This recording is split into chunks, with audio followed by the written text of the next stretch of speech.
Bonjour tout le monde. Merci, tellement merci d'être là. Je salue le Fils de Dieu en toi. On poursuit notre étude dans cette leçon 180, la 10e journée de ces 10 jours de révision qui révisent les 20 dernières leçons précédentes. Pour moi, aujourd'hui, c'est vraiment un jour de résurrection. Ces 10 jours de révision, vous savez, je les ai imprimés et je vous invite à les garder proches de vous. Pour moi, ça devient le résumé du cours en miracle et qui nous amène aujourd'hui. Dieu n'est qu'amour et voilà ce que nous sommes. Donc je le suis aussi et n'enseigne que l'amour car c'est ce que tu es. On ne s'est pas créé tout seul. Dieu nous a créés, émanation de son amour. Aujourd'hui, on est à la leçon 180. Oups. Oui. Voici. Dieu n'est qu'amour. Donc je le suis aussi.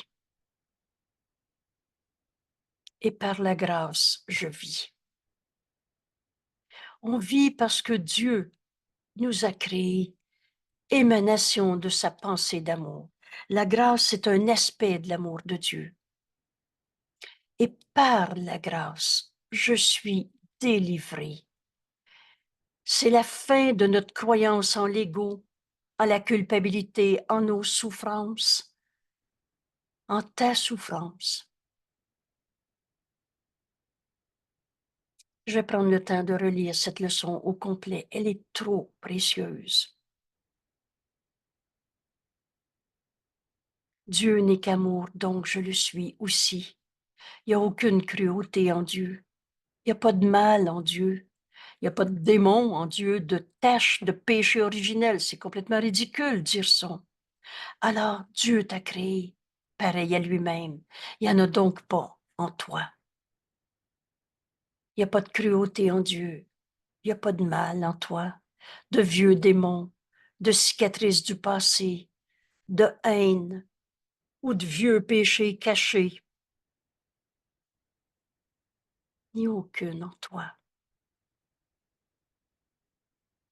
Aujourd'hui soit cette 10e journée de nos leçons, l'intégration de toute cette section de notre cours qui nous amène à notre véritable identité. Mais je suis l'amour de Dieu en ce monde. Dieu n'est que ça, amour. Et voilà ce que je suis, ce que tu es. Juste ça. C'est par l'amour de Dieu que tu vis. Et c'est par cet amour que tu es délivré de toutes tes peurs, de toute forme de culpabilité, de toute colère. Par la grâce, je vis. Par la grâce, je suis délivré. La grâce est un aspect de l'amour de Dieu. Alors, qu'est-ce que c'est la grâce de Dieu? Un aspect de l'amour de Dieu qui ressemble le plus à cet état qui règne dans l'unité de la vérité. Ce qui est vrai est un. Alors, toi et moi, on est un. Ce qui est vrai en toi, tu es un avec Dieu qui t'a créé pareil à lui-même. Tu es un avec moi ou ta grand-mère qui est déjà décédée. La grâce, c'est cet aspect de l'amour de Dieu qui nous amène à la vérité, qui est une. La grâce, c'est l'aspiration le plus élevée de ce monde, car elle conduit au-delà du monde. Je relâche le monde de tout ce que je pensais qu'il était. Je ne suis pas un corps malade ou pas malade, vieilli ou pas vieilli, ou jeune. Je ne suis pas de la matière avec des bonnes ou mauvaises vibrations. Je ne suis pas la somme de mon passé, mais je suis la grâce de Dieu en ce monde. Parce que c'est l'amour de Dieu qui m'a créé, et pareil à lui-même, Par cet amour, je suis délivrée de toutes les images de peur qu'on avait inventées, en particulier la culpabilité, la maladie, la colère, au-delà de ce monde. La grâce de Dieu, et c'est par son amour que je vis, c'est un aspect de l'amour de Dieu. Elle est au-delà de l'apprentissage. L'amour, ça ne s'apprend pas. C'est très utile d'avoir reconnu ça dans notre cours. On apprend à enlever les barrières qui nous empêchent d'être la vérité de ce que nous sommes, amour. On enlève les barrières et on devient enfin libre d'aimer. Mais l'amour, c'est ce que nous sommes. On ne l'apprend pas. On l'accepte. Elle est au-delà de l'apprentissage. Or, c'est le but de l'apprentissage, car la grâce, cet aspect de l'amour de Dieu que nous sommes, car la grâce ne peut venir jusqu'à ce que l'esprit se prépare à la véritable acceptation. Donc, on ne devient pas fils de Dieu, on accepte qu'on est l'amour de Dieu en ce monde. La grâce devient inévitable. Ce que tu es, éternel, inchangeable, on va tous le retrouver. Parce qu'on va le chercher jusqu'à ce qu'on l'ait trouvé. La grâce devient inévitable instantanément chez ceux qui ont préparé une table où elle peut être doucement déposée, reçue de plein gré, où on a préparé un autel propre et saint pour son don. Donc, tu vas reconnaître instantanément, en acceptant l'amour de Dieu qui nous a créés par la grâce, je vis. Et par cet amour, je suis délivrée de toutes les pensées fausses qu'on a eues dans notre vie. Instantanément. Quand? Quand de plein gré. Alors, c'est joyeusement et librement qu'on va abandonner toutes les images d'ego qu'on s'était faites. Prépare cette table, cet autel à l'intérieur de toi et vous vous souvenez de ce que veut dire la notion de autel. Alors, c'est ce lieu, pardon, c'est à l'intérieur de toi où tu mets tes dévotions et tes croyances. Et quand on parle de l'autel propre, c'est-à-dire là où c'est pas la peur ou la culpabilité ou tous les démons qu'on avait inventés, mais bien Dieu, la vérité qu'on met sur notre autel et qui est saint pour accepter la grâce de Dieu. Accepter que Dieu t'a créé et que par cette grâce, tu es délivré de toutes les pensées fausses que tu as eues. La grâce est l'acceptation de l'amour de Dieu. Vous savez, quand tu vois quelqu'un dans un problème, quand tu te penses pris dans un problème, si tu prends un instant, cet instant suffit pour accepter Dieu nous aime. Inévitablement. Tu vas dire, mais Dieu m'a pas demandé d'être coupable, Dieu m'a pas demandé d'être malade, de souffrir, d'être triste, d'être dans l'ambivalence, et etc. L'amour de Dieu, c'est l'acceptation, la grâce, c'est l'acceptation de l'amour de Dieu. Et dans un monde rempli de haine, de bataille, d'ego, de colère, de maladie et de peur apparente, il en est rien. Mais tu penses que c'est vrai que la vie est dure.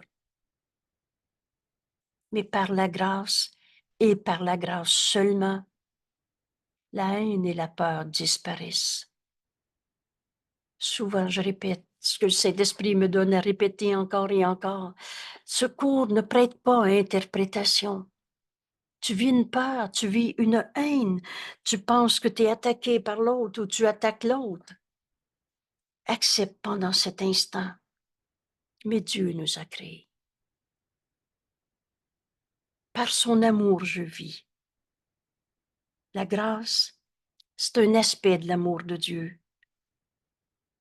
Et par la grâce, par cet amour de Dieu que Dieu a créé, son Fils, toi, moi, les autres, on va être délivrés de toutes les peurs, de toutes les haines de ce monde.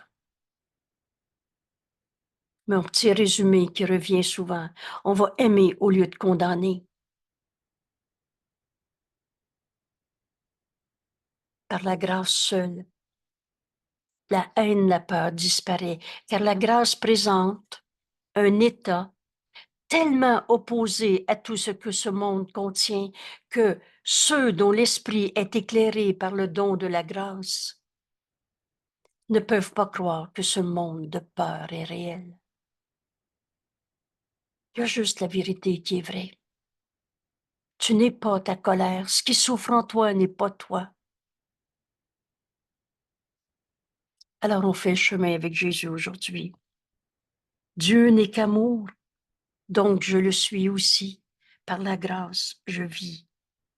Par la grâce, je suis délivré. Et la grâce ne s'apprend pas. Vous vous souvenez, le dernier pas doit aller au-delà de tout apprentissage. Dieu lui-même fait le dernier pas. Donc la grâce n'est pas le but que ce cours aspire à atteindre. Or, nous nous préparons à la grâce. On se prépare à accepter que de l'amour m'a créé, et pareil à lui-même, et que par cet amour, je suis délivré de toutes les images de corps, de douleur, de jugement, de séparation. Ah, nous nous préparons à accepter la grâce de Dieu, en ce sens qu'un esprit ouvert peut entendre l'appel au réveil. Alors, toutes les souffrances de ce monde, c'est un appel au réveil. Ce que tu as vécu il y a 22 ans, où tu as dit c'était terrible, c'était un appel au réveil. Présentement, tu peux l'entendre. Si tu as peur d'un futur, c'est un appel au réveil. Si tu as peur parce que l'autre souffre, c'est un appel au réveil. Sa souffrance n'est pas sa réalité. En Dieu, il n'y a pas de mal. Et c'est la deuxième leçon qu'on rejoint aujourd'hui. Il n'y a pas de cruauté en Dieu et ni en toi. Tu n'es pas ta maladie, ton mal. Toute souffrance en ce monde, pour le Saint-Esprit, c'est un appel au réveil. À partir de maintenant, au lieu de donner du sens, comme on l'avait expliqué, à toutes sortes de catastrophes, souffrances, peurs, culpabilité, qu'importe la forme qu'elle prend, c'est juste un appel au réveil. Et je vais enlever le mot juste. Mais quand j'entends que c'est un appel au réveil, je donne plus de sens. Et plutôt, je vais demander d'être délivré de cette peur par l'amour de Dieu que nous sommes. Nous nous préparons à la grâce. Maintenant, toutes les souffrances de ce monde, les miennes ou les tiennes ou les siennes, on l'entend comme un appel au réveil.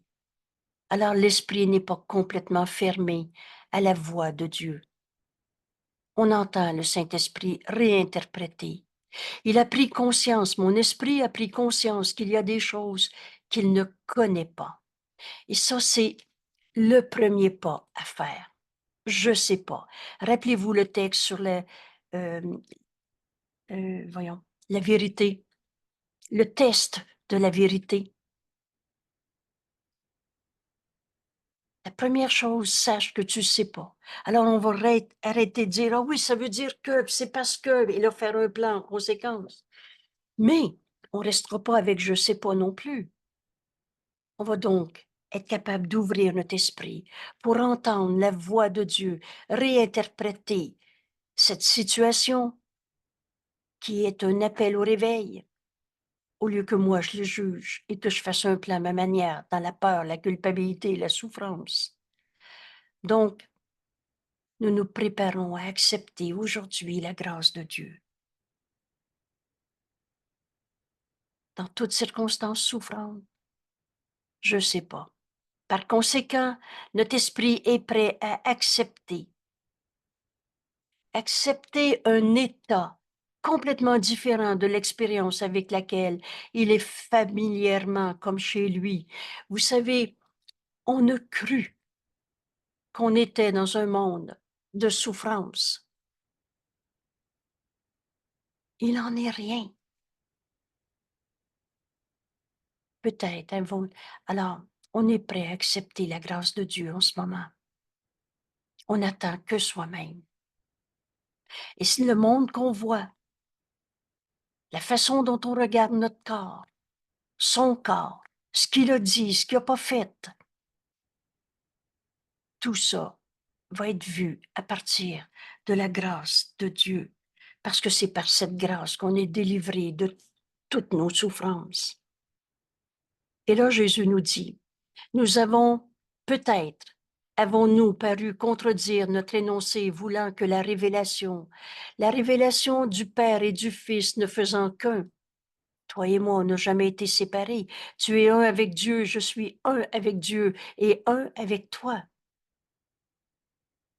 Cette révélation du Père et du Fils ne faisant qu'un a déjà été fixée. Mais nous avons dit aussi que l'Esprit détermine, quand viendra ce moment et qu'il a déjà été déterminé. Alors je veux expliquer ce bout de phrase. On n'attend que soi-même. Vous savez, la liberté est la loi la plus fondamentale qui soit. Quand on est arrivé dans ce corps, quand on a accepté de respirer, quand notre maman nous a accouchés, on avait fait le plan avec le Saint-Esprit et seul le plan de Dieu pour le Saint-Esprit marchera. Il ne peut pas ne pas marcher. Tu avais choisi tes parents, tu avais choisi ce corps, tu avais choisi 2024 maintenant. Pas dans les détails de la forme, mais dans ce qu'on est venu accomplir. L'Esprit détermine quand viendra le moment où enfin on accepte la révélation du Père et du Fils qui ne font qu'un. Et on l'a déjà déterminé. Tu as fait le plan avec le Saint-Esprit avant d'arriver en ce monde. Et ensuite, on a tombé endormi. On a rêvé, on a continué de croire le rêve. Mais tout ce cours nous amène à nous réveiller du petit jeu égaux qu'on s'est fabriqué parfois avec tant d'efforts, mais qui n'est pas notre réalité.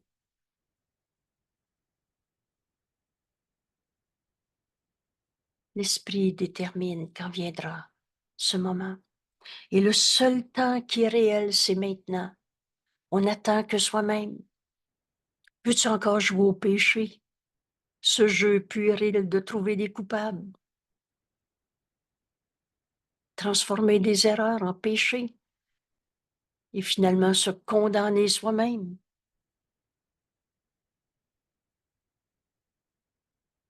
Et pourtant, nous dit Jésus, nous exhortons à rendre témoignage de la parole de Dieu pour hâter l'expérience. Excusez-moi. Pour hâter l'expérience de la vérité et en accélérer l'avènement dans chaque esprit qui reconnaît les effets de la vérité sur toi. Pour moi, cette idée a beaucoup soutenu ma démarche pour apprendre ce cours. Tous nos frères qui souffrent attendent qu'on apprenne en ce moment que l'amour nous a créés, que je vis parce que la grâce m'a créé. Par la grâce, je vis et par cet amour que nous sommes. On va être délivré de toutes les pensées de mal, de mort. Le moindre froncement de sourcil admet la mort, et de mort il n'en a pas. Le Fils de Dieu est libre de toutes ses morts. En cette 10e journée de nos révisions, prenez ces 10 dernières leçons qui révisent les 20 précédentes. Prenez ça comme un cadeau qu'on ne laissera pas derrière nous.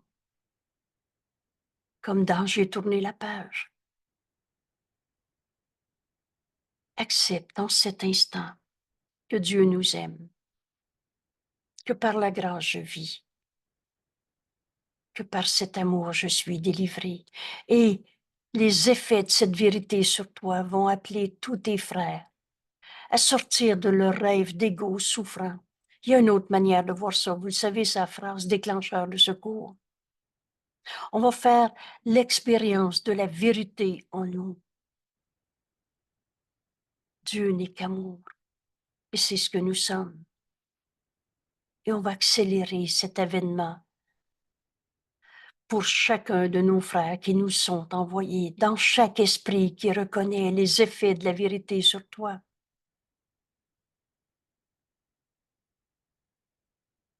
L'unité,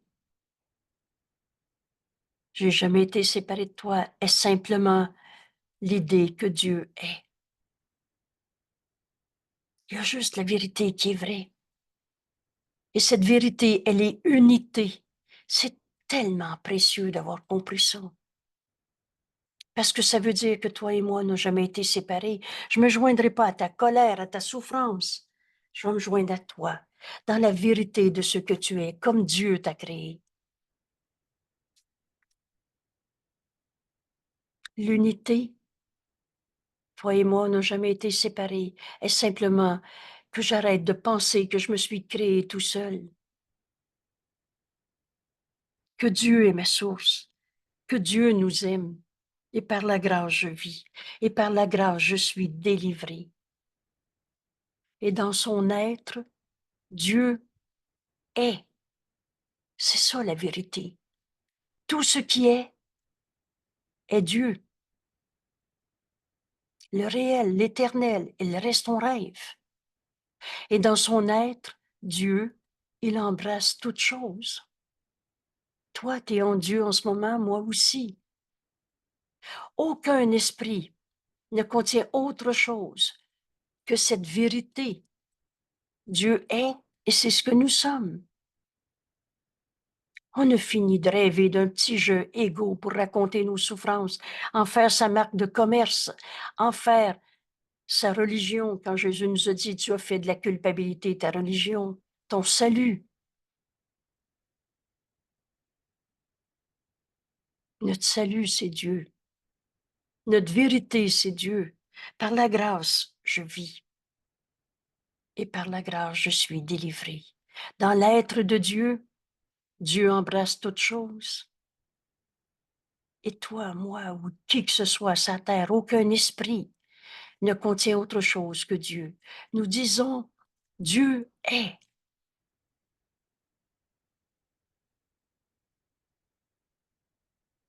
Puis nous cessons de parler. Car dans cette connaissance, les mots sont insignifiants. Il y a quelques jours, je pense que j'ai raconté quelqu'un qui souffrait d'insomnie et qui en avait fait vraiment son enfer et qui a compris que l'appel à Dieu est la réponse à toutes nos souffrances. Pas les dieux d'une religion où on prie pour que Dieu nous envoie son amour cette fois-là, qu'il soit pas méchant, qu'il nous punisse pas, enfin, on a fait n'importe quoi de Dieu. Mais prononce le nom de Dieu.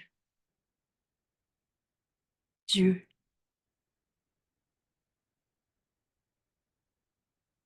Et si ton esprit vagabonde dans des pensées de peur, c'est facile, hein? Nos pensées réelles sont des pensées d'amour et qui amènent de la paix, de la joie, de la force, le réel. Et si ton esprit vagabonde dans une pensée fausse, de peur, de guerre, de conflit, qu'importe, prononce à nouveau. Enseigne à ton esprit le nom de Dieu. C'est pas le mot avec des vibrations sonores ou je sais pas quoi. En allemand, en japonais, c'est pas le même son. Ça n'a aucun. La forme n'importe peu. Mais tu enseignes à ton esprit. Par la grâce, je vis. Et par la grâce, je suis délivré. La vérité, elle est cette unité. C'est l'idée que Dieu est. Voilà ce que nous sommes. Voilà ce que nos frères sont. Et dans son être, Dieu Il embrasse toutes choses. Aucun esprit ne contient autre chose que lui. Nous disons Dieu. Dieu est. Puis nous cessons de parler. Car dans cette vérité, dans cette connaissance, les mots sont insignifiants. Dans l'état d'esprit dans lequel nous sommes, on ne peut pas dire avec des mots ce qu'est la connaissance, ce qu'est Dieu, ce qu'est cette unité, puisque l'unité est simplement l'idée que Dieu est. Il n'est pas de lèvres pour les prononcer, pas de partie de l'esprit suffisamment distincte pour ressentir. Alors, c'est pas des mots et c'est pas non plus un ressenti comme on l'a appris en psychologie. L'amour, c'est une émotion. C'est pas qu'on n'a plus d'émotion. On est dans ce corps. Mais Dieu, c'est pas une émotion. Dieu est.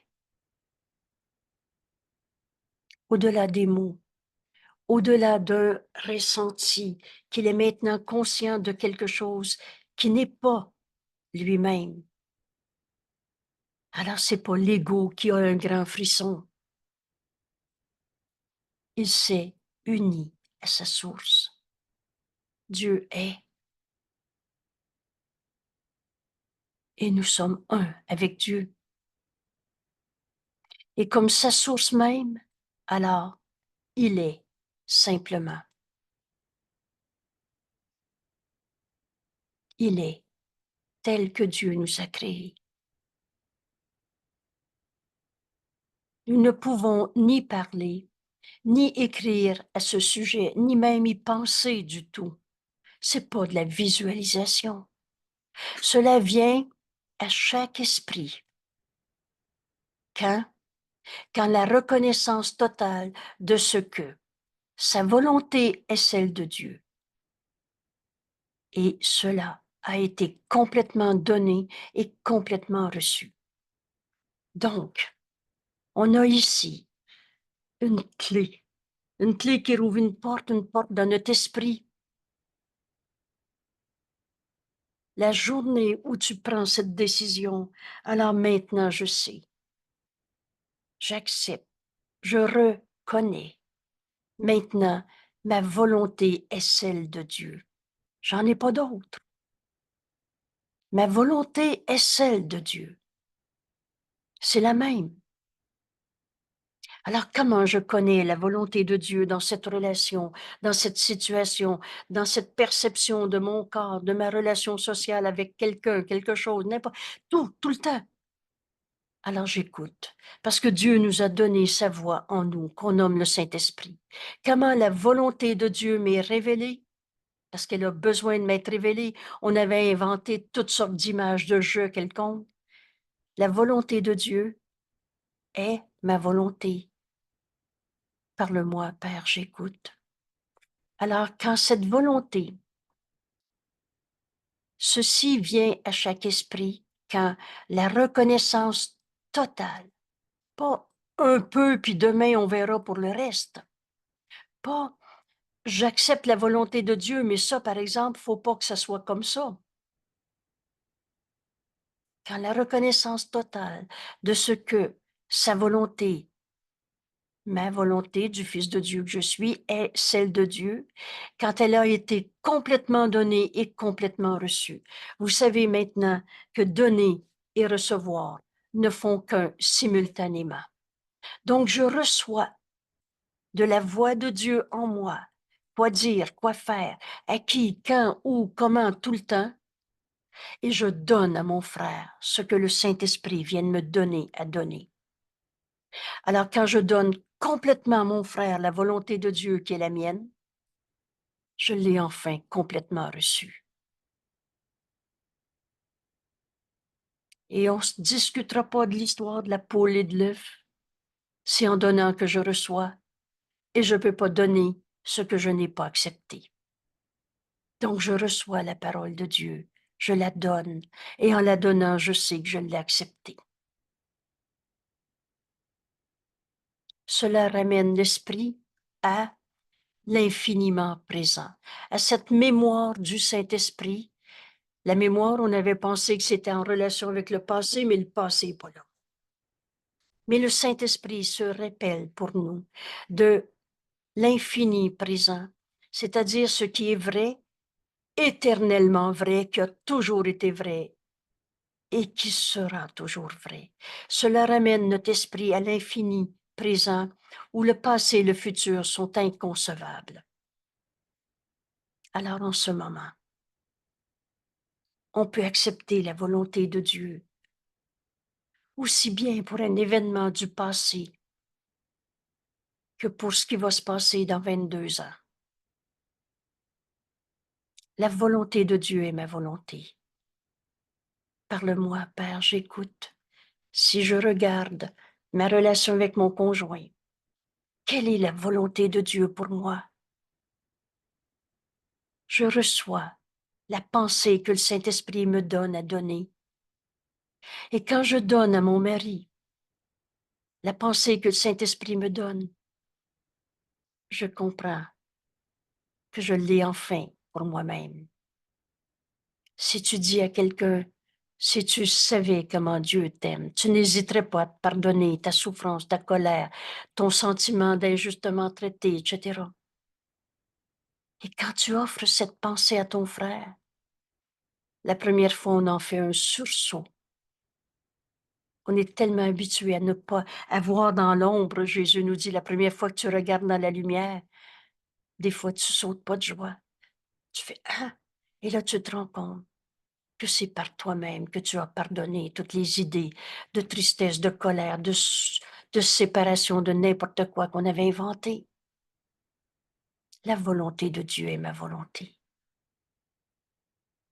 Qu'est-ce que le Saint-Esprit veut dire à cette personne que j'accepte d'entendre et de lui offrir maintenant? Ça peut être un souvenir d'il y a 22 ans. Ça peut être pour la personne que tu vas rencontrer dans 10 minutes. C'est ce présent maintenant qu'on accepte en écoutant la voix du Saint-Esprit, sa mémoire au lieu de celle qu'on s'était patentée, qui se souvient de ce qui est vrai, éternellement, tel que Dieu nous a créés, éternellement vrai. La vérité ne change pas d'une journée à l'autre, d'une personne à l'autre, d'une époque à l'autre.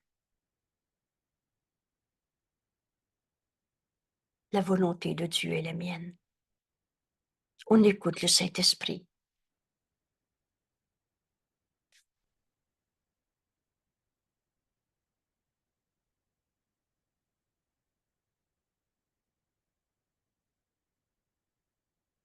Par la grâce, je vis.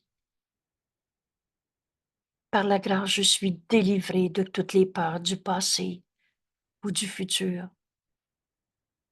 Peur que j'ai perçue en toi, en moi ou en qui que ce soit. Cette révélation de notre unité, Père et Fils ne font qu'un, arrive à chaque esprit quand la reconnaissance totale de ce que sa volonté est celle de Dieu. Quand sa volonté, qui est celle de Dieu, a été complètement donnée à tous nos frères sans exception, quelle est la volonté de Dieu pour mon enfant qui est décédé il y a 10 ans? Ouvre ton esprit, écoute sa parole. Tu vas pardonner en toi la peine que tu as eue.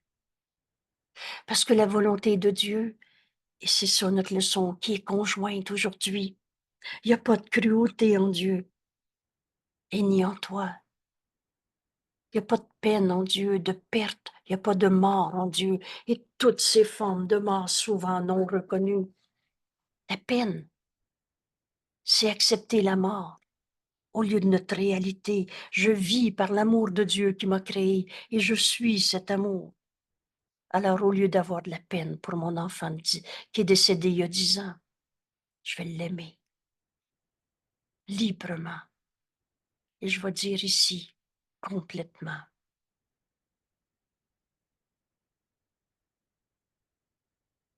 et je recevrai complètement ce que je viens de donner.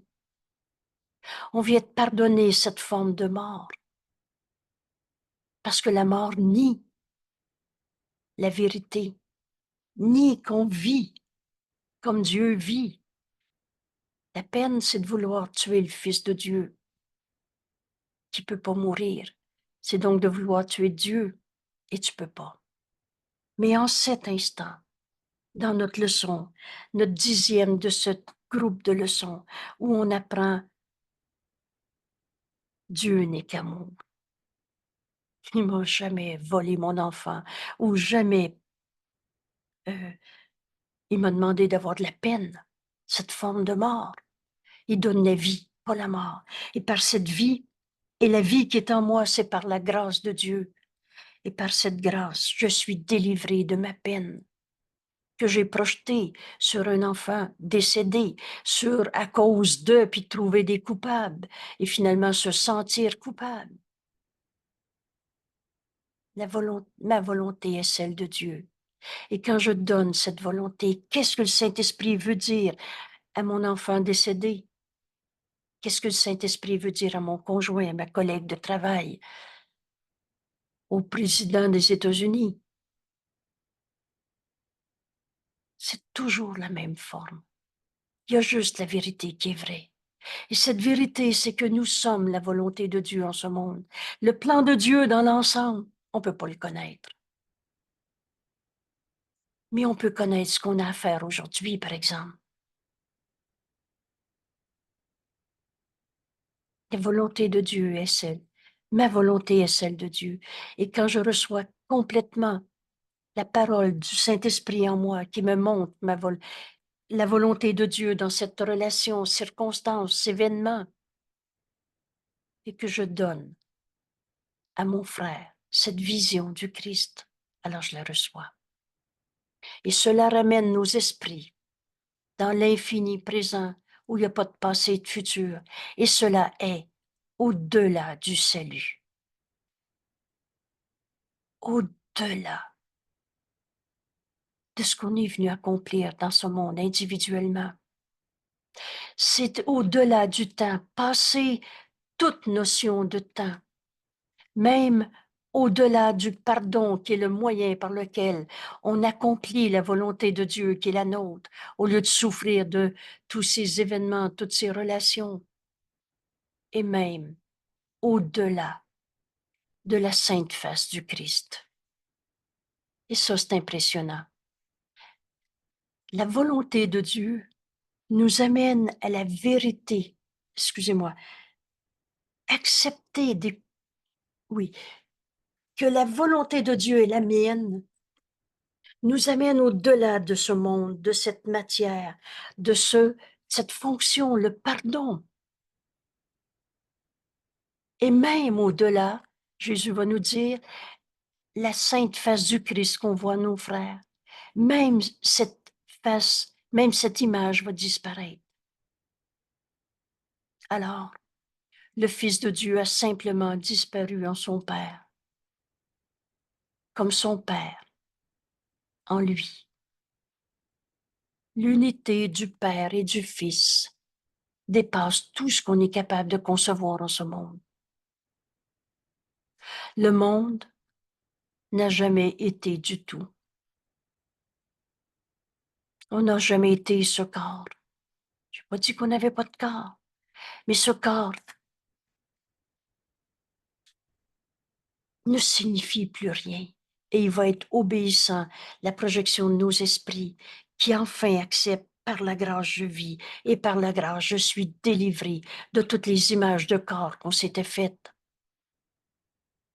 Et par extension, toutes les possessions, toutes les dominations, tout.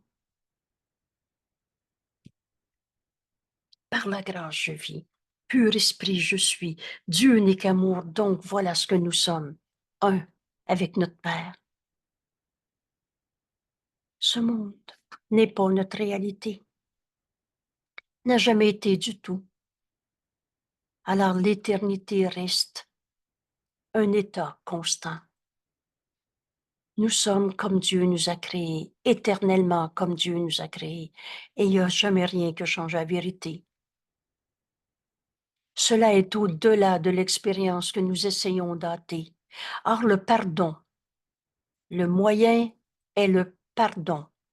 Or, le pardon enseigné et appris s'accompagne d'expériences qui témoignent que le moment déterminé par l'Esprit lui-même pour tout abandonner, sauf la vérité, l'unité du Père et du Fils, la conscience que la grâce m'a créé et que par cet amour de Dieu, par cette grâce, je suis délivré. On abandonne tout sauf la vérité. Et on n'attend que soi-même. Jésus nous dit, nous ne le hâtons pas comme si ce que tu vas offrir aujourd'hui, en acceptant, par la grâce je vis. Par la grâce, je suis délivré. Il n'y a pas de cruauté en Dieu, il n'y a pas de mal en Dieu, il n'y a pas de mal en toi et ni en moi. Ce que tu vas offrir aujourd'hui était dissimulé à celui qui enseigne ce que signifie le pardon. Alors, c'est pas de décrire Dieu qui est au-delà des mots. C'est pas des théories qu'on va expliciter aujourd'hui, mais on va enseigner à nos frères le pardon qui guérit, qui défait l'idée même d'être un jeu séparé de notre source ou séparé de toi. Tout apprentissage était déjà dans son esprit, accompli, complet. Il a reconnu tout ce que le temps contient. Il l'a donné. Il l'a donné à tous les esprits afin que chacun détermine, à partir d'un point où le temps est terminé, que chacun détermine quand il est délivré à la révélation et à l'éternité. On n'attend que soi-même. Aujourd'hui, peut-être. Accepte, par la grâce, je vis. Alors, par la grâce, je suis délivré de toutes les raisons de souffrir en ce monde. Nous avons répété plusieurs fois déjà que tu ne fais qu'entreprendre un voyage qui est déjà terminé, car l'unité doit être ici, en ce monde.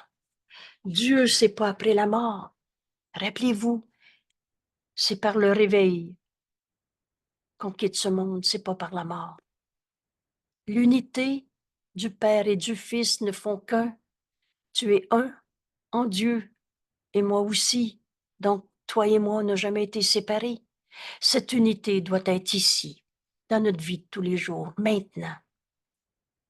Quel que soit le moment que l'Esprit a fixé pour la révélation, cela est entièrement sans rapport avec ce qui doit être un état constant, à jamais tel qu'il a toujours été et qui restera à jamais tel qu'il est maintenant.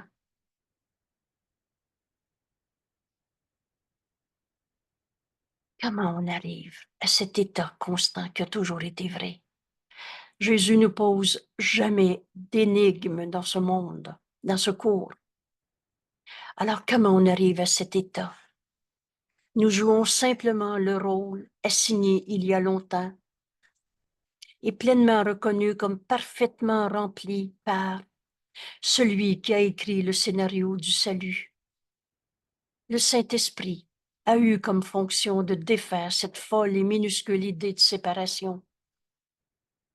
Au nom de son Créateur, Dieu lui a donné la fonction du pardon qui défait cette idée de séparation. Dieu a donné au Saint-Esprit cette fonction. Alors il le remplit au nom de Dieu, son Créateur, et en ton nom, en notre nom, au nom du Fils de Dieu. Le plan du Saint-Esprit pour le salut ne peut pas ne pas marcher. Il est déjà accompli. Souvenez-vous, cette folle et minuscule idée, l'idée de la séparation, cause de toutes les souffrances de ce monde. Cette négation de l'unité en Dieu que nous sommes. Ce temps de séparation, Dieu a créé cette folle et minuscule erreur. N'a duré qu'un instant.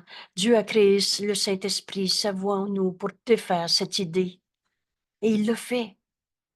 Ce pardon est déjà accompli.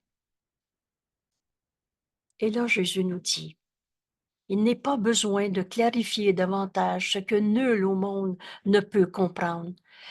Mais quand la révélation de ton unité viendra, Jésus nous dit, elle sera reconnue et pleinement comprise. Alors, comment on arrive à cette révélation? Jésus nous l'explique très simplement. Maintenant, nous avons un travail à faire. Alors, lisez 4 fois ce début de phrase. On va pardonner en nous toutes ces distorsions du cours. Il n'y a rien à faire dans ce monde. Comme si on était venu au monde pour rien. Maintenant, nous avons un travail à faire. Car ceux qui sont dans le temps peuvent parler de choses qui sont au-delà du temps, écouter des mots leur expliquant que ce qui est à venir est déjà passé. Or, quelle signification ces mots peuvent-ils communiquer à ceux qui nous attendent, à ceux qui souffrent encore, à ceux qui comptent encore les heures, qui se lèvent et travaillent et vont dormir selon ce compte du temps, des heures? Jésus nous dit, il suffit donc que tu aies un travail à faire pour jouer ton rôle. On s'unit à nos frères. Il suffit que tu aies un travail à faire pour jouer ton rôle. Que tu sois éboueur, à la, à la caissière à l'épicerie ou ingénieur à la NASA, il suffit que tu aies un travail à faire pour jouer ton rôle. Il faut, la fin doit rester obscure pour toi jusqu'à ce que ton rôle soit joué. On ne peut pas connaître le plan de Dieu pour l'humanité dans son ensemble. C'est au-delà de ce qu'on est capable de comprendre. Maintenant, nous avons un travail à faire et il suffit que tu aies du travail à faire pour jouer ton rôle. Et jusqu'à ce que tu aies joué pleinement ton rôle, le plan dans son ensemble reste obscur. Cela n'importe pas. Car c'est encore de ton rôle que dépend tout le reste. Accomplis le plan de Dieu aujourd'hui dans ta vie, dans l'heure qui vient, dans ton regard sur ton passé, sur la famille, sur n'importe quoi. Joue ton rôle maintenant. Et tous les miracles vont être là. Ils sont toujours là. Vous vous souvenez, il y a quelques jours, Jésus nous disait, il y a 1 millier de miracles qui vont passer à côté de toi, tu ne le verras pas. Tant que on ne demande pas que la volonté de Dieu soit la nôtre et qu'on demande à accomplir ce qu'on est venu faire dans ce monde. C'est encore de ton rôle que dépend tout le reste. Quand tu prends le rôle qui t'est assigné, le salut se rapproche un peu de chaque cœur incertain qui bat encore, qui ne bat pas encore en accord avec Dieu. Tous nos frères qui souffrent nous demandent en ce moment d'étudier cette leçon, d'apprendre, mais quel est le rôle que j'ai à jouer dans ma famille, au travail, dans ce monde 2024, dans mon pays. Le pardon est le thème central. C'est très facile à comprendre ces mots. Toutes les illusions de souffrance qui nous sont portées nous sont données à pardonner. Le pardon est le thème central et qui traverse le salut de bout en bout, tant qu'on est dans ce monde d'illusions, de souffrance. Les illusions, j'aime beaucoup cette phrase quand Jésus nous dit la souffrance ou la douleur nous sera portée et disparaîtra. Dans le pardon qui s'accomplit en nous, on va voir la face du Christ en nos frères, au lieu de voir leur colère, leur souffrance. Reçois le toucher du Christ sur ton épaule maintenant et deviens celui qui donne le toucher du Christ à tes frères, au lieu de se joindre en alliance non sainte à la souffrance, à la colère. Pardonne et tu verras ceci différemment. Ce pardon est le thème central qui traverse le salut d'un bout en bout et en relie toutes les parties de manière signifiante. Le cours qu'il suit étant dirigé et son résultat sûr. Maintenant, nous demandons la grâce.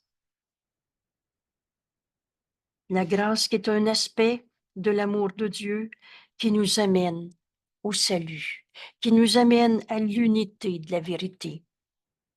Maintenant, nous demandons la grâce, le dernier don que le salut peut accorder. L'expérience que procure la grâce prendra fin dans le temps, car la grâce préfigure le ciel. Mais elle ne remplace pas la pensée du temps.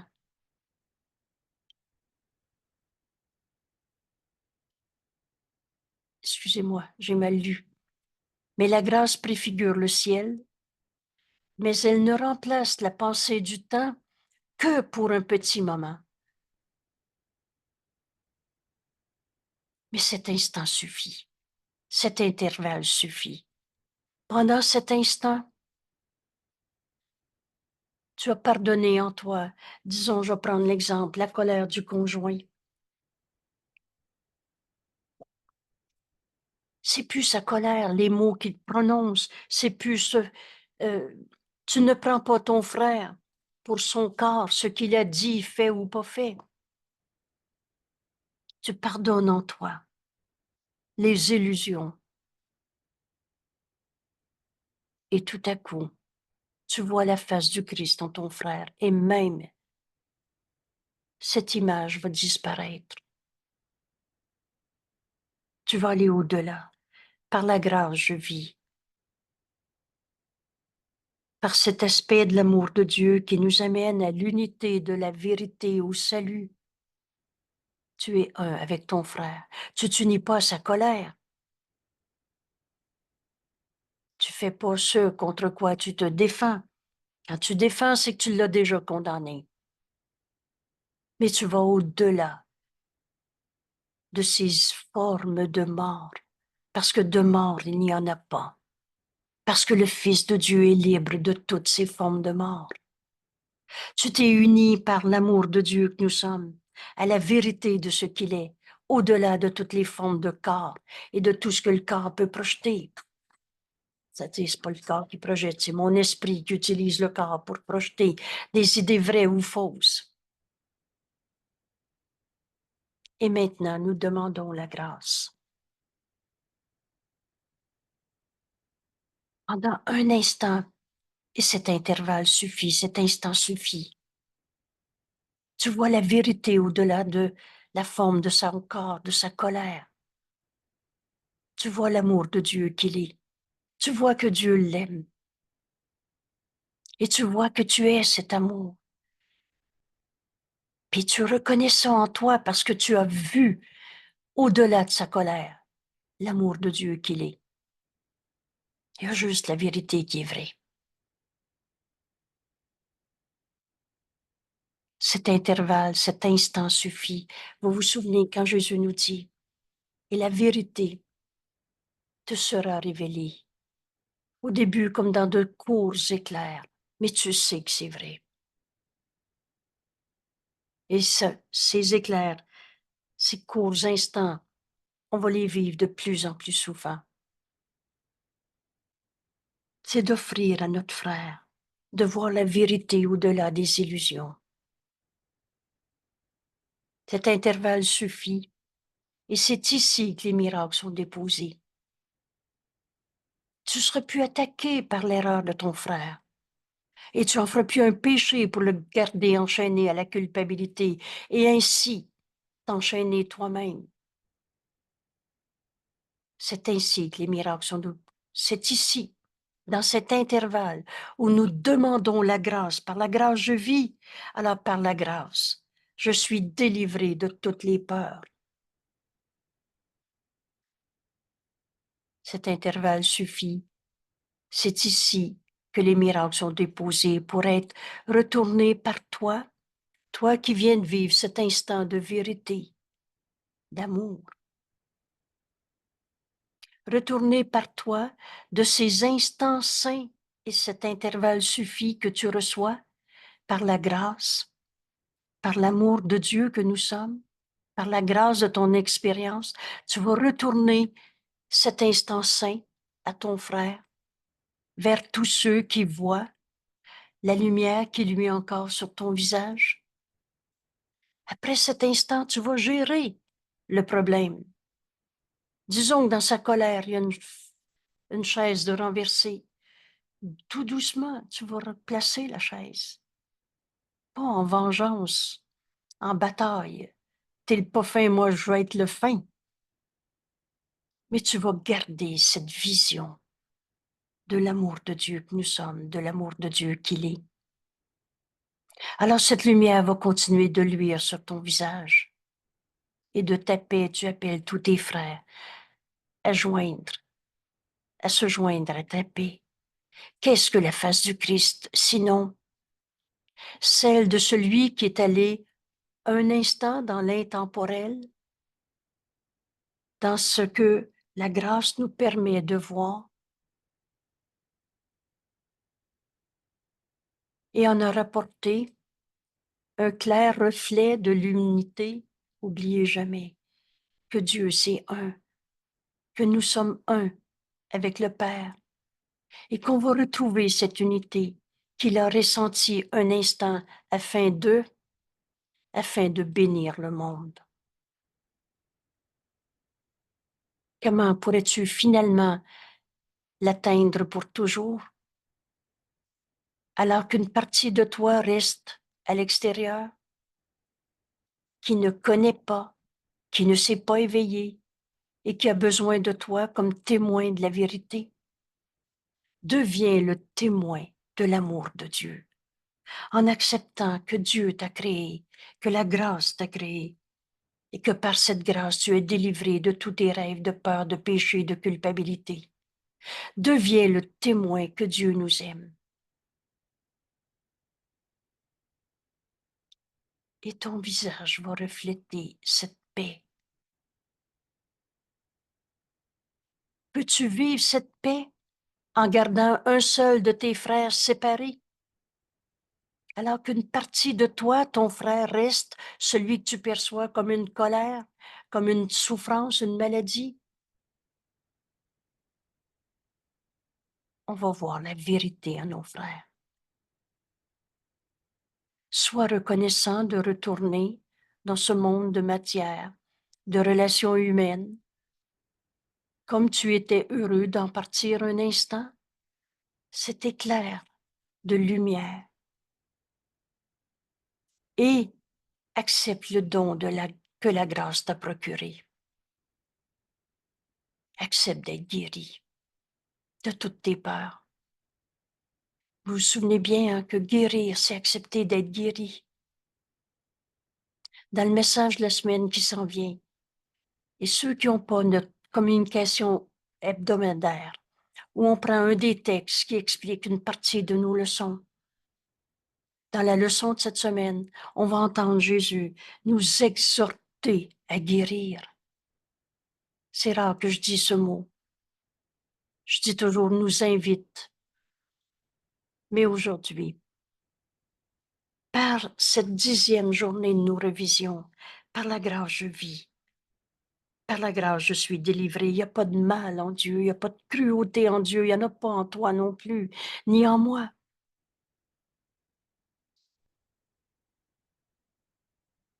Accepte le toucher du Christ sur ton épaule et deviens celui qui donne à ton frère le toucher du Christ. Deviens le témoin de la vérité. de l'unité de la vérité en Dieu, de cette unité que Jésus a décrit ici en quelques mots. Le Fils de Dieu a simplement disparu en son Père, comme son Père en lui. Le monde n'a jamais été du tout. L'éternité reste un état constant.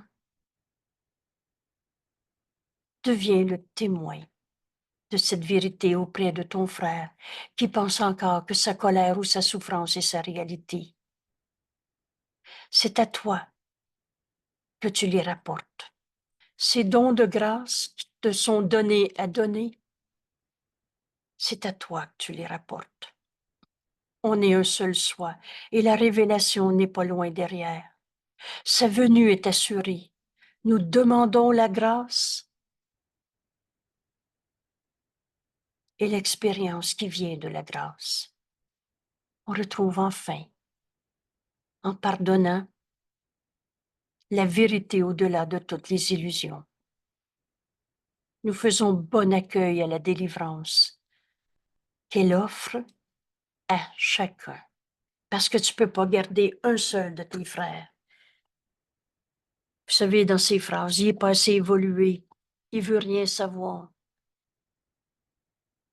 Quelle grossièreté de l'ego, quelle arrogance de l'ego. Quand j'entends les mots ou la notion dite en n'importe quel mot, il n'est pas assez évolué, il n'est pas prêt celui-là. L'image que j'ai, c'est une gifle serait moins grossier ou moins faussé. C'est faux ce que je dis là. C'est une image boiteuse. Mais je veux juste souligner l'insanité de penser qu'un seul de nos frères est en arrière de nous. On est un seul soi. On ne laissera plus personne en arrière. C'est à toi que tu rapportes la grâce que tu donnes à ton frère. Nous demandons la grâce et cette expérience qui vient de la grâce. Nous faisons bon accueil à la délivrance qu'elle offre à chacun. Nous ne demandons pas ce qui ne se demande pas. Nous ne regardons pas au-delà de ce que la grâce peut donner. Car cela, nous pouvons le donner dans la grâce qui nous est donnée à donner. Ne demande pas à la vérité de ne pas être vraie. Ne demande pas à Dieu de ne pas être Dieu. Ne demande pas au Saint Fils de Dieu de ne pas être un Saint Fils de Dieu, parce que tu le vois comme une colère, un coupable, un malade. Nous ne demandons pas ce qui ne se demande pas. Nous demandons la grâce d'accepter la vérité. Notre but d'apprentissage aujourd'hui ne va pas au-delà de cette prière. Par la grâce, je vis. Par la grâce, je suis délivré. Par la grâce, je donne. Voilà comment on va voir nos frères aujourd'hui. Alors, par la grâce, je délivrerai. Or, dans le monde, que pourrait-il y avoir qui soit plus que ce que nous demandons aujourd'hui à celui qui donne la grâce que nous demandons, comme elle lui fut donnée? Écoute le Saint-Esprit. Il va exactement te montrer comment regarder tes frères. Il nous donne cette vision du Christ.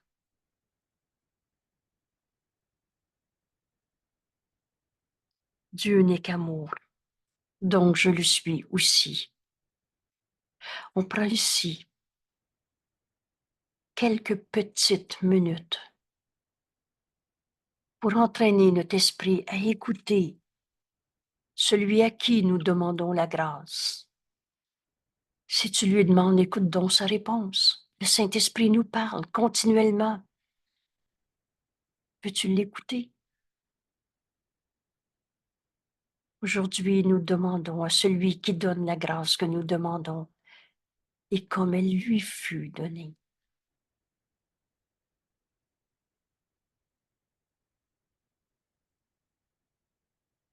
Par la grâce, je vis.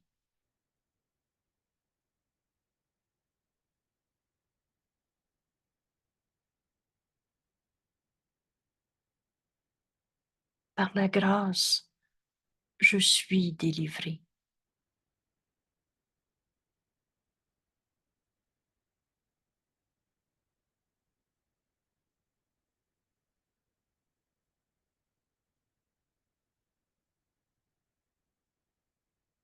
Par la grâce, je donne.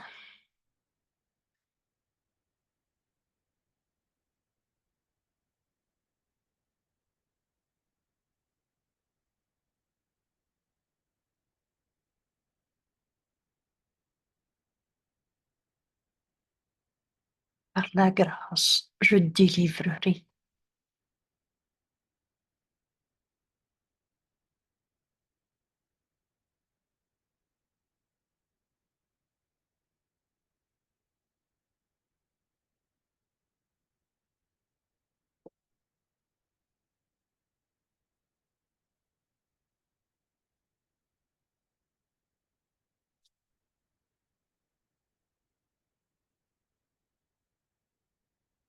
Dieu n'est qu'amour,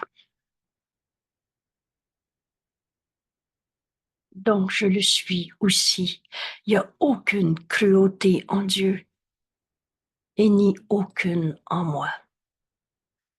On a fini d'inventer des démons, du mal, qu'on a appelé mauvaise habitude, qu'on a appelé maladie, qu'on a appelé culpabilité, qu'on a appelé n'importe comment, ni aucune en moi. Dieu nous aime, par la grâce, je suis délivrée de toutes les images fausses qu'on s'est faites. Je nous invite à revoir aussi au complet cette leçon. Il n'y a pas de cruauté en Dieu, ni aucune en moi. Nul juge et condamne, nul n'attaque sans l'intention de blesser, et cela n'admet pas d'exception. Quand on dit gna gna gna au sujet de quelqu'un, c'est qu'on se pense avoir le droit d'attaquer.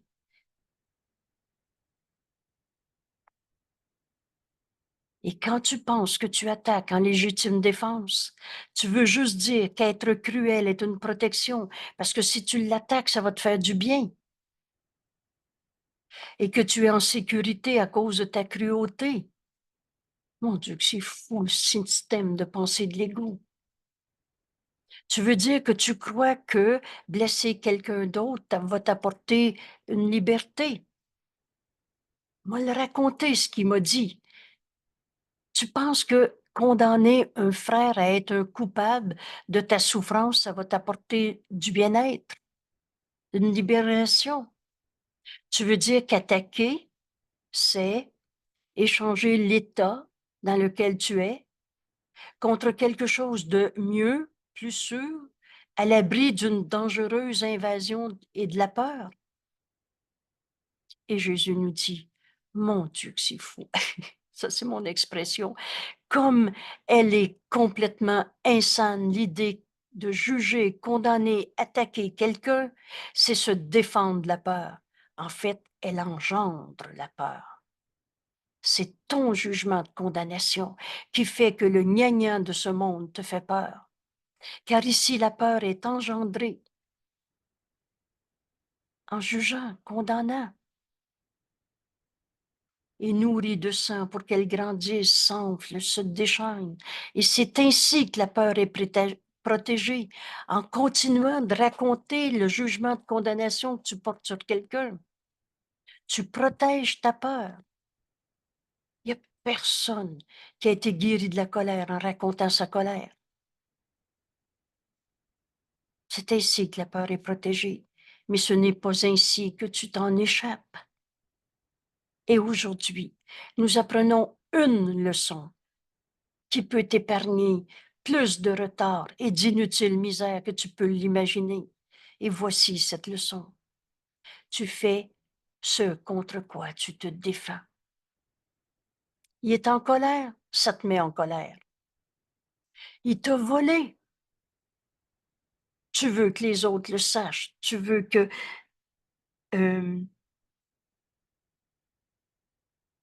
et tu es prêt à aller le voler à ton tour.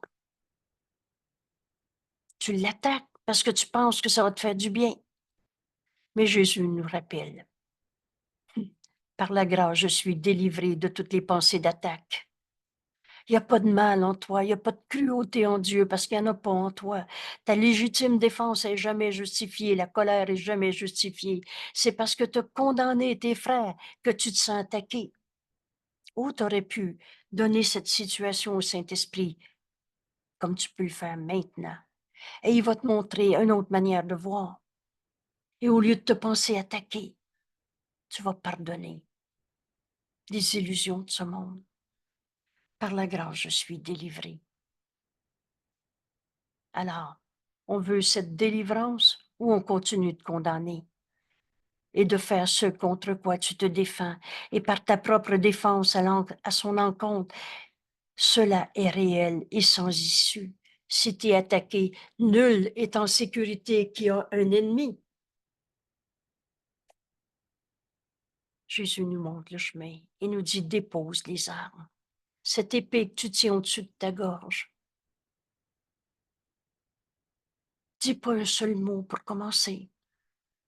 Là, tu vas ouvrir ton esprit, tu vas recevoir la parole que le Saint-Esprit te donne à donner. Mais dépose tes armes. Et alors seulement, tu vas percevoir le faux qui est faux. Il semble que ce soit l'ennemi au dehors que tu attaques. Or, ta défense, parce que tu te penses attaquer, ta défense établit un ennemi au-dedans. Tu t'attaques toi-même.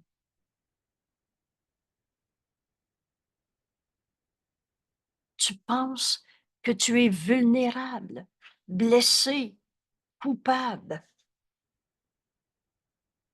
Ta défense établit un ennemi à l'intérieur de toi, une pensée étrangère. Vous vous souvenez? L'étranger, c'est la peur qu'on avait invitée dans nos vies. Parce que la peur, c'est pas toi. Une pensée étrangère et en guerre contre toi-même, qui te prive de la paix et carrément divise ton esprit en deux camps qui semblent entièrement irréconciliables. Il y a une paix en moi, mais moi j'ai peur. Car l'amour maintenant a un ennemi, un opposé. Et rappelez-vous, il n'y a pas d'opposé en Dieu. Il y a juste la vérité qui est vraie. Il n'y a pas de mal en Dieu. Il n'y a pas de démon qui existe. Ce monde où on a fait un monde de s'il y a quelque chose de vrai, il y a quelque chose de faux par conséquent. Mais quelle idée insane d'avoir pensé que la vérité avait un opposé, que ce que Dieu a créé est différent de sa source. Et seul l'amour crée. Par la grâce, par l'amour de Dieu, je vis. Il n'y a pas de mal en toi, ni en l'autre. Mais tant que tu penses que ta défense est justifiée,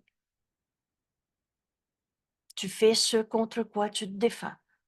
Tu attaques celui que tu condamnes de t'attaquer. Car l'amour maintenant a un ennemi, un opposé, et la peur, cet étranger qu'on a invité dans nos vies, maintenant a besoin que tu la défendes et qu'on s'est raconté encore et encore des sources de peur pour défendre notre peur contre la menace de ce que tu es réellement. Tu peux pas être un saint fils de Dieu, tu es coupable. Tu peux pas être en paix, tu es angoissé. Mais la paix est ta réalité. Il est une paix en toi que rien en ce monde ne peut attaquer. Dans l'amour de Dieu, il n'y a pas de peur. Et si tu considères attentivement les moyens par lesquels ton imaginaire, ton rêve, tes fantasmes, imaginaire légitime défense poursuit son chemin tout aussi imaginaire, tu percevras les prémices sur lesquelles repose cette idée. D'abord, il est évident que l'idée quitte sa source, parce que tu te penses attaquer, parce que l'autre t'en veut. Tu t'imagines qu'il fait un plan pour t'attaquer. Tu fais des rêves, tu te réveilles la nuit pour suivre encore ces rêves. D'abord, il est évident que l'idée doit quitter sa source, car c'est toi qui as fait l'attaque. C'est toi qui as jugé ton frère d'être un attaquant et qui doit d'abord l'avoir perçu. Or, tu attaques à l'extérieur de toi. Il y a un objet à ta peur, à l'extérieur de toi, et tu sépares ton esprit de celui qui sera attaqué, parfaitement convaincu que la division que tu as faite est réelle. Il veut pas me parler, je peux pas y parler. Ensuite, alors, l'idée quitte sa source, puis tu te penses attaquer parce que l'autre va penser du mal de toi. Ensuite, les attributs de l'amour sont accordés à son ennemi, car la peur devient ta sécurité et la protection de ta paix, et le protecteur de ta paix. Vers qui tu te tournes vers tes peurs pour te sécuriser. C'est complètement fou, l'ego. Vers qui tu te tournes pour être réconforté, pour échapper au doute à ton sujet, au sujet de ta force, et pour espérer le repos dans une quiétude sans rêve. Et comme l'amour est dépouillé, parce que là, c'est la peur qui va te sauver, comme l'amour est dépouillé de ce qui lui appartient et n'appartient qu'à l'amour, qu'à lui, l'amour est revêtu des attributs de la peur. Alors tu deviens j'ai peur d'aimer. Car l'amour demanderait que tu déposes tes défenses comme étant simplement sottise. Et tes armes, tous ces jugements de condamnation, en effet, seraient réduits en poussière, et car c'est ce qu'elles sont, des pensées fausses. Mais avec l'amour comme ennemi, la cruauté devient un dieu. C'est fou, la première fois qu'on lit ça, on dit, mais comment on a pensé que gérer nos peurs nous ferait du bien? Et que nos peurs, on condamne les autres. Et que là, si je prouve pourquoi j'ai peur, hein, va en thérapie, laisse monter ta colère. C'est pas nous qu'on allait voir, c'est dans l'image fausse d'un ego apeuré. Le Fils de Dieu n'a pas d'ego. La peur, c'est pas toi. Tu as été créé par l'amour, par la grâce de Dieu, je vis, et par la grâce, je serai délivré. Mais tu as revêtu, l'amour est devenu l'ennemi. La cruauté doit devenir un Dieu qu'on écrit avec un petit d. Et ces petits dieux de la peur, de la cruauté, de la vengeance exigent de ceux qui les adorent qu'ils obéissent à leur dictat. L'image cliché ici, c'est je l'aimais tellement, je l'ai tué, je voulais pas qu'elle parte. Ou encore, ce qu'on a appelé des mots qui sonnent tellement grossiers, des crimes d'honneur. Il faut aller se venger. Alors, et c'est Dieu de cruauté, parce que tu as revêtu l'amour de la peur. Et les dieux exigent que tu obéisses à leurs dictats et refusent de les mettre en question. Toute la montée de l'extrême droite est dans ce phénomène. Un rude et implacable châtiment est infligé à ceux qui demandent si ces exigences sont raisonnables ou même saines, remet en question la validité des crimes d'honneur, remet en question la nécessité d'aller se venger. Et l'ego va te dire, mais t'as pas de cœur, il t'a fait ça, va, va y remettre son change, va te venger à ton tour. L'amour est vu comme cruel. Et ce sont leurs ennemis qui sont déraisonnables et insanes, alors qu'eux sont toujours des miséricordieux, des bons. Ceux qui relèvent de toute cette vision de l'extrême droite se pensent justes. Aujourd'hui, nous regardons, mais sans émotion, ce Dieu cruel de la vengeance, de la peur que tu as invité dans ta vie, en niant l'amour de Dieu. Mais ça avec ta leçon d'aujourd'hui. Mais c'est par la grâce que je vis. Et c'est par l'amour de Dieu, par la grâce que je suis délivré.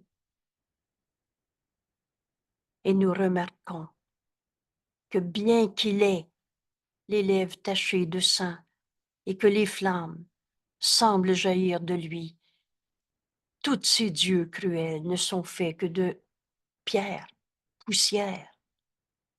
Et toute cette force d'idées fausses, de vengeance, a aucun pouvoir sauf celui que j'y donne. Il ne peut rien faire. Nous n'avons pas besoin de défier son pouvoir. Il n'en a pas. On ne se bat pas avec un ego.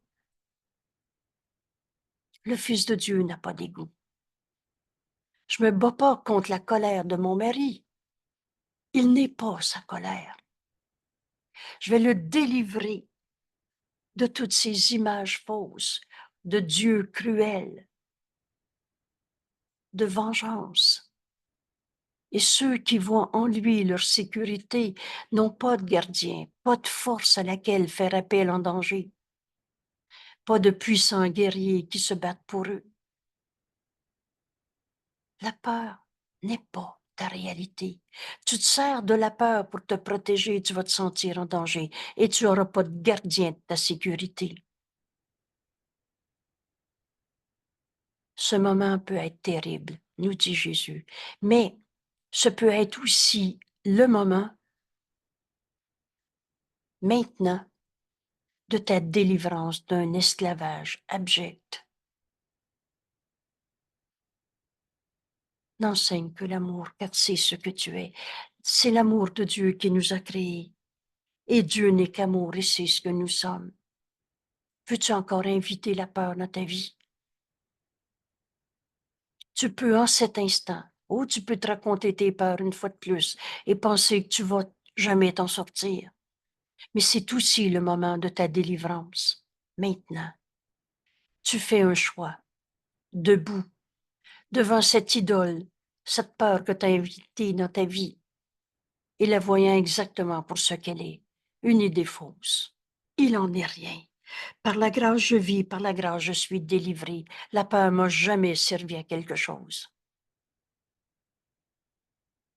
Rendras-tu à l'amour ce que tu as cherché à lui arracher pour le déposer devant ces idoles de pierre, sans esprit? Vous savez, tous ces concepts de vengeance. On en a fait des idoles. Ou alors, feras-tu une autre idole pour le remplacer? Ça, on est très bon dans les substitutions. Car le Dieu de la cruauté prend de nombreuses formes. Une forme souvent reconnue, souvent empruntée dans ce monde, c'est la maladie. Ce Dieu cruel t'amène à penser que tu es malade. Et tu peux toujours en trouver une autre forme. Et si tu te sors d'une maladie, tu vas en trouver une autre forme. Or, ne pense pas que la peur soit l'évasion de la peur. Que ce soit bien entendu en ce moment. De mort, il n'y en a pas. Ces formes de mort, le Fils de Dieu en est libre.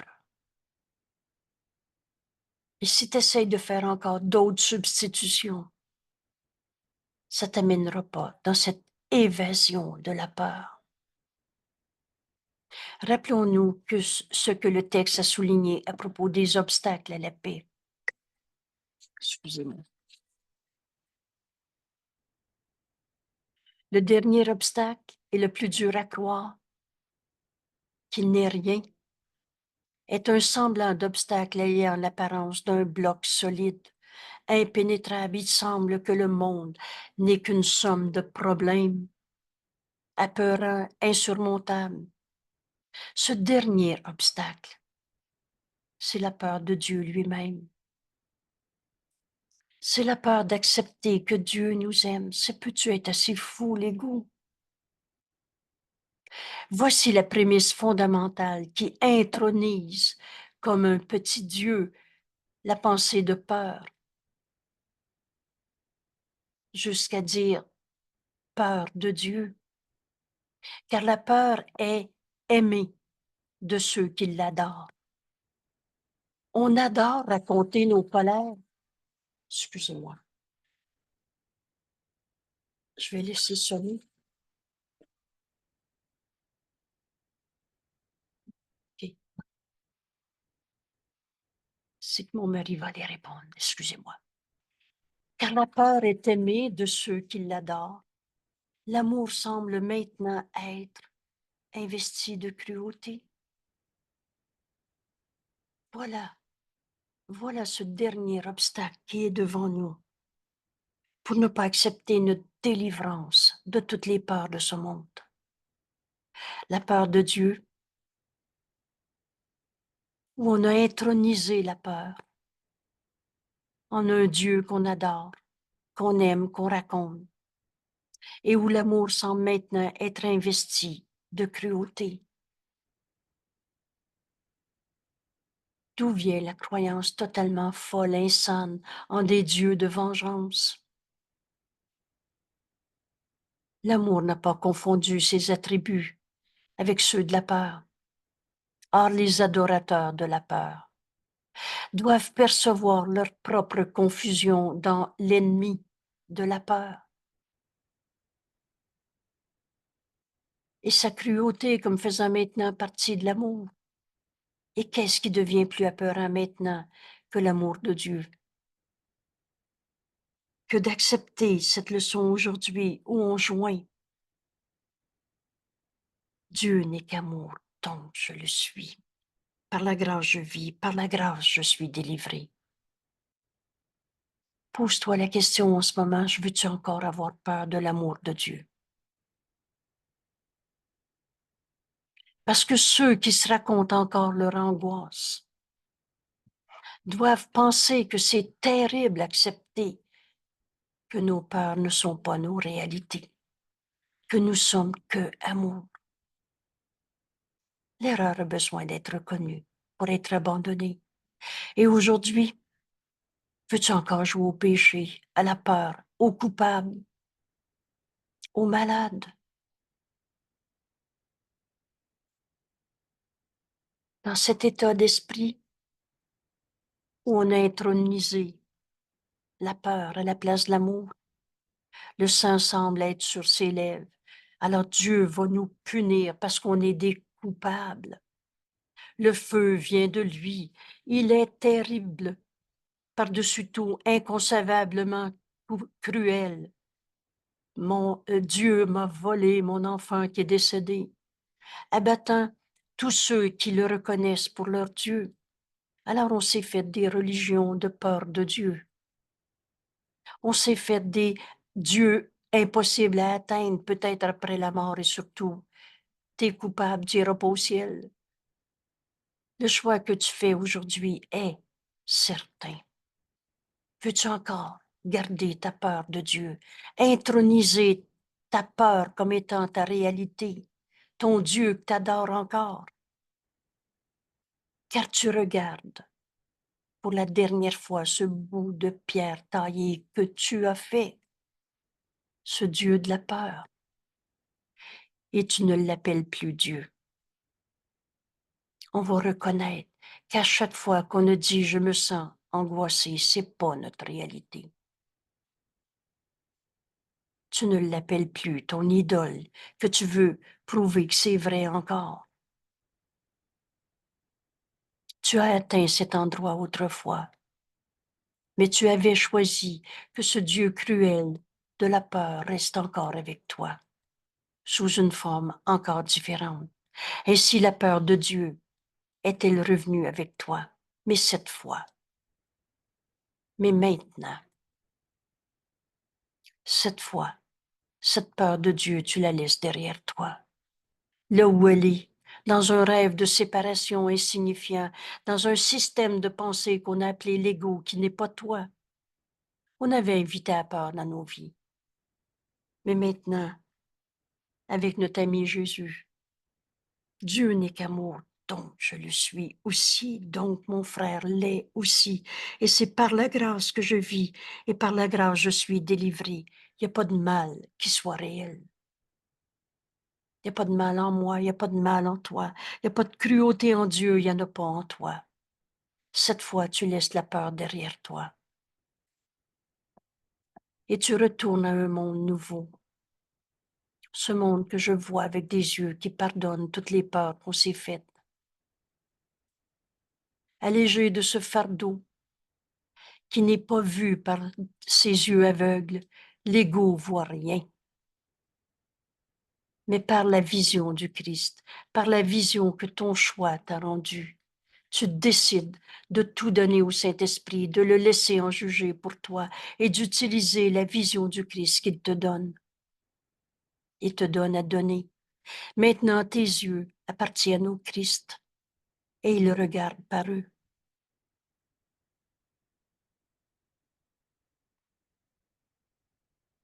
Maintenant, tes yeux appartiennent au Christ et il regarde par eux. Maintenant, ta voix appartient à Dieu et se fait écho de la sienne. La volonté de Dieu est ma volonté. Qu'est-ce que je vais dire à mon frère? Ce que le Saint-Esprit me donne à donner. Ma voix appartient à Dieu et se fait écho de la sienne. Et maintenant, ton cœur reste en paix à jamais. Il est une paix en moi, il est une paix en toi, que rien en ce monde ne peut attaquer. Tu l'as choisi à la place de tes idoles. Et tes attributs donnés par ton Créateur te sont enfin rendus. Tous les attributs de Dieu sont les nôtres. L'amour de Dieu est ce que nous sommes. La paix de Dieu est ce que nous sommes. La liberté, la joie, la force. L'appel pour Dieu est entendu et reçoit sa réponse. Le Saint-Esprit nous donne cette réponse. Maintenant, la peur a fait place à l'amour. Par la grâce, je vis. Par la grâce, je suis délivré. Tandis que Dieu lui-même remplace la cruauté. Toutes ces idoles d'ego qu'on s'était faites. Dieu lui-même remplace la cruauté. Père, nous sommes comme toi. Père, par la grâce, je vis.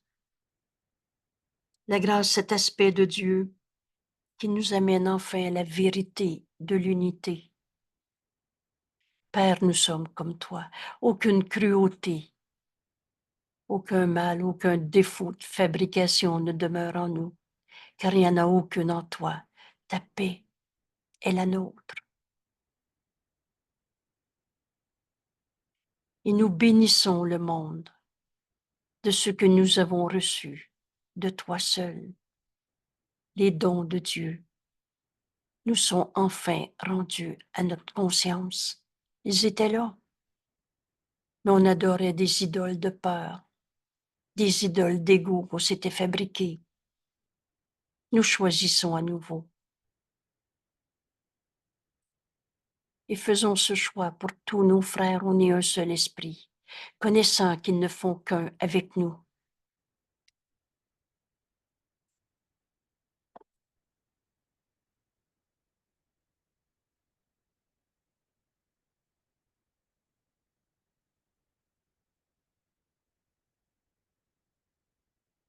Nous leur apportons ton salut tel que nous l'avons reçu maintenant.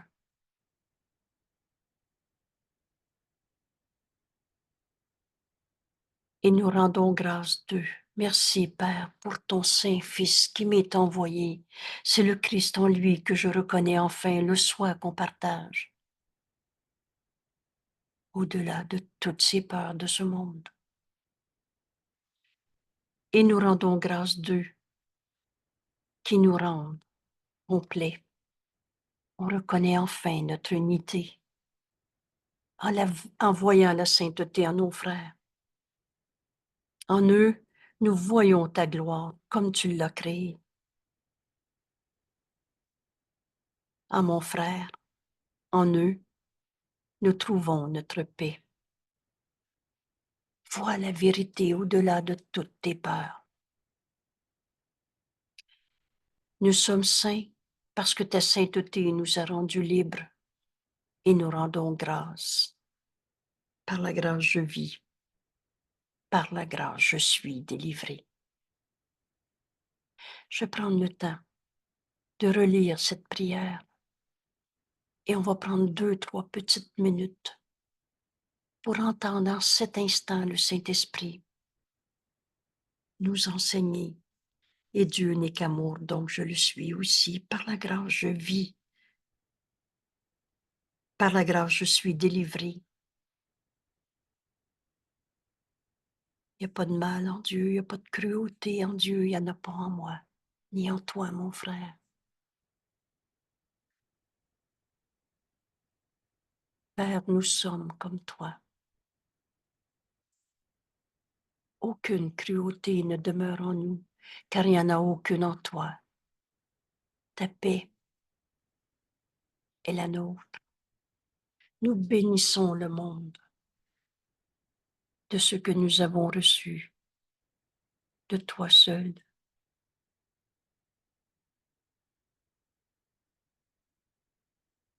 Nous choisissons à nouveau et faisons ce choix pour tous nos frères, connaissant qu'ils ne font qu'un avec nous.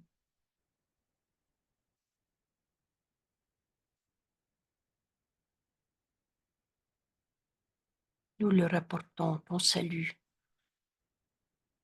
tel que nous l'avons reçu maintenant.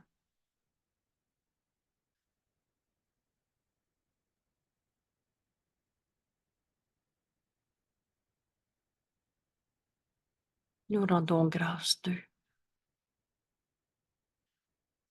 qui nous rendent complets.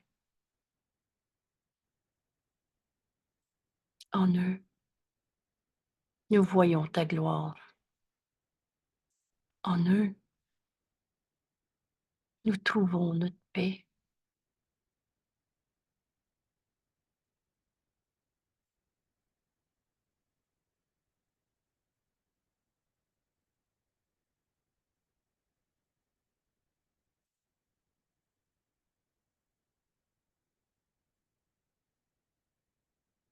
Nous sommes saints parce que ta sainteté nous a rendus libres de toutes les images qu'on s'était faites, les dieux de la peur qu'on s'était inventés, les formes de mort.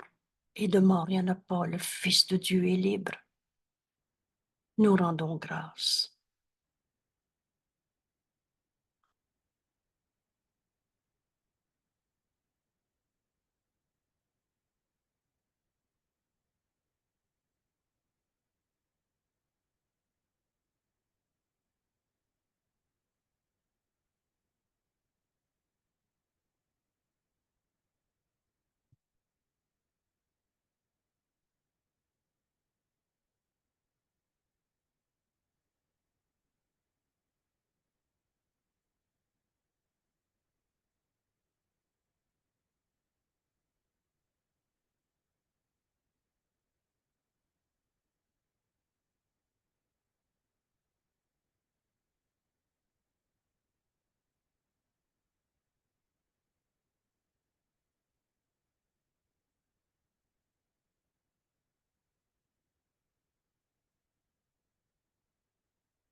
Merci tout le monde. Que ces 10 jours qu'on vient de terminer soient un bonheur qu'on donne à tous nos frères pour le restant de notre vie. Par la grâce, je vis. Par la grâce, je suis délivré. De mort, il n'y en a pas, vous restez en nous éternellement. Le Fils de Dieu est libre. Et c'est cette libération qu'on va offrir à nos frères en leur donnant ce que le Saint-Esprit nous donne à donner. Et ainsi on reçoit. Merci tout le monde. À demain. Quelle belle journée aujourd'hui. Merci.